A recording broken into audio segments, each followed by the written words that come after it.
Isang mapagpalang araw po muli sa atin lahat mga kabakyard. Welcome back po muli sa ating channel. Kamusta po tayong lahat mga kabakyard? Ang vlog po natin ngayong araw na ito mga kabakyard ay pag-uusapan po natin yung laganap na sakit ng baboy dito po sa lalawigan po ng Isabela. Ayan. Kaya nga po nababahala na po yung mga kasamahan po nating mga grazers, lalo na po sa mga backyard dahil ito lamang po yung ating kukunan po ng hanap buhay o hanap buhay natin kung minsan. Ayan talaga yung pinaka-the best na pinagkukunan po natin ng pang-araw-araw po natin. Tapos ganyan may mga atake pang sakit. So ayan, bali po ang dito po sa ating munting babuyan. Ayan, may mga konting ginagawa na po tayo para po ay hindi po agad-agad makapitan ng sakit na ASF yung ating mga baboy. Although hindi po natin maiwasan yung sakit na yan dahil wala pa pong lunas. Pero ayan, pipilitin po nating gumawa ng paraan para nang sa ganun ay wala po tayong masisi. Hindi po tayo hindi po nating dapat sisihin yung ating sarili bagkus magawan po natin ng dapat para sa ating mga alagang baboy para naman sa ganun ay maiwasan or gagawin po natin ng lahat para hindi po makapitan ng sakit yung ating mga baboy.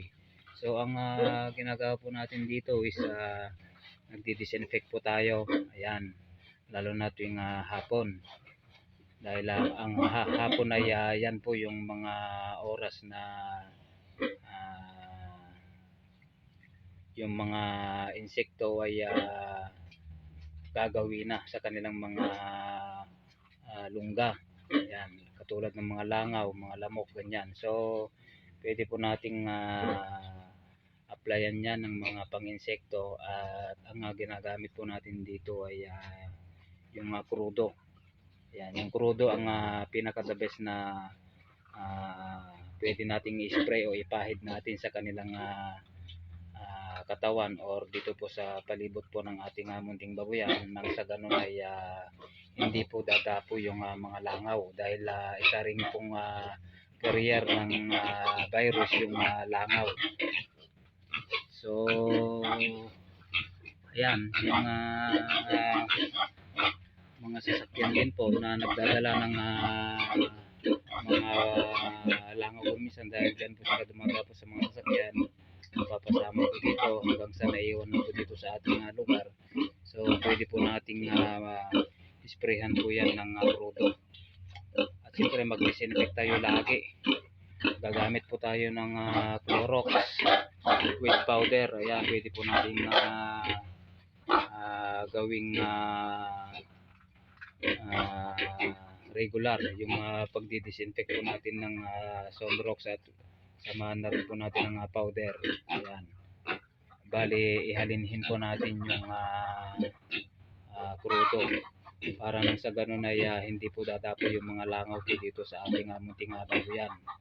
So ayan, nababahala na po yung ating mga kababayan na nag-alaga po ng baboy. Tuloy yung ating mga biik is hindi na po yata mabebenta. So aalagaan pa rin natin yan dahil lang pag-aalaga po ng baboy ay kaakibat na rin po natin yan sa buhay. Pagka masyado pang matatakutin sa mga hamon ng buhay, wala ka po mapapala. So ayan mga kabakyard, pang-apat ng atake ito, pero sa awa ng Diyos 2-3 atake hindi po kami tinablahan po dito dahil naagapan po namin yung mga solusyon na ilayo po namin sa mga barangay na mas maraming mga natamaan. So dito sa aming farm, dito po namin inilagay yung mga baboy po namin noon, kaya sa awa ng Diyos ay talagang inabutan po namin yung mga presyo ng baboy na medyo mahal. 6K noon ang biik mga kabakyard, at yung live weight po noon is umabot po ng 230. So napakaganda pong mag-alaga ng baboy that time. So ngayon muli susubukin na naman po tayo ng kapalaran. So ayan, advice at suggest ko po sa inyo mga kabakyard, yung mga may mga alaga pong baboy sa ngayon, wag po tayong mabahala. Bagkus gawin po natin challenge ang mga yan, dahil ito lamang po yung mga paraan para tayo po ay mabuhay. At kung tayo po ay matatakotin at susuko po tayo agad sa mga hamon ng buhay, wala po tayong mapapala. So, at wala po tayong walang mangyayari sa ating buhay mga kabakyard. So yan, hamon ko na maging matatag po tayo, dahil ganyan talagang buhay mga kabakyard. May lahat ng bagay dito sa mundo may hangganan. So wag po tayong mapanghinaan po ng loob.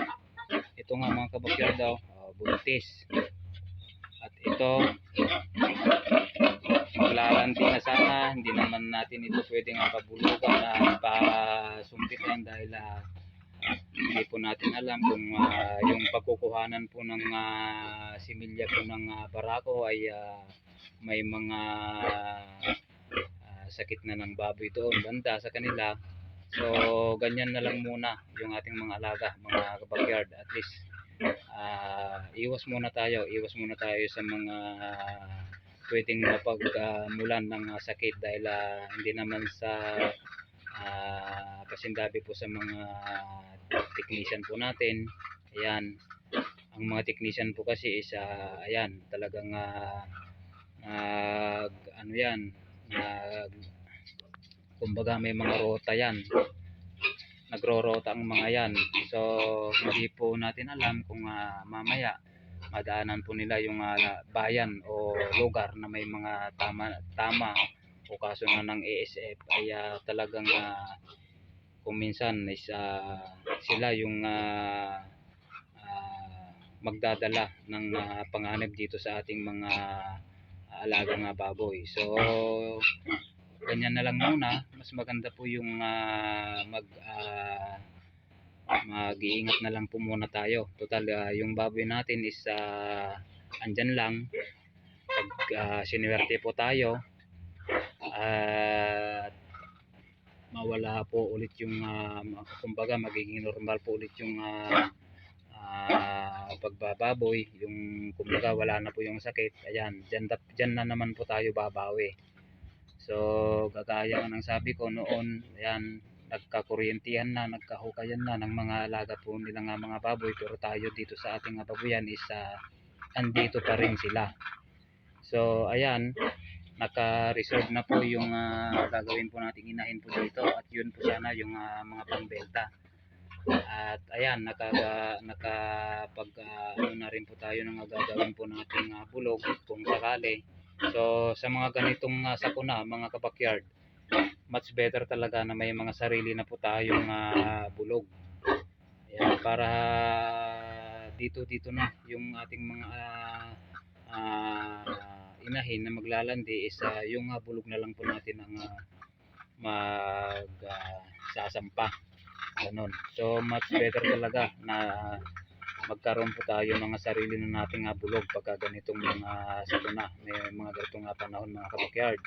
So yung mga kabakyard po natin dyan na may mga tatlo pataas ang inahin, I suggest na mas maganda talaga, as my experience mga kabakyard, mas maganda na po yung may bulog na po tayo pagka ganitong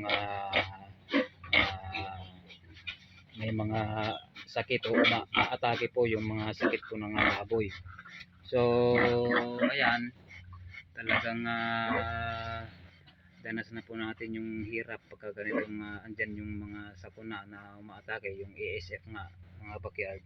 So talagang ayan, laban lang po tayo. Huwag po tayong susuko sa hamon ng buhay. Walang iwanan, sabi nga nila.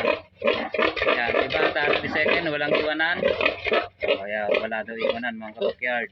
So yung mga alaga po natin dapat bigyan din natin sila ng pagpapahalaga pagka ganitong darating po sa kanila yung sakit na umaatake sa kanila.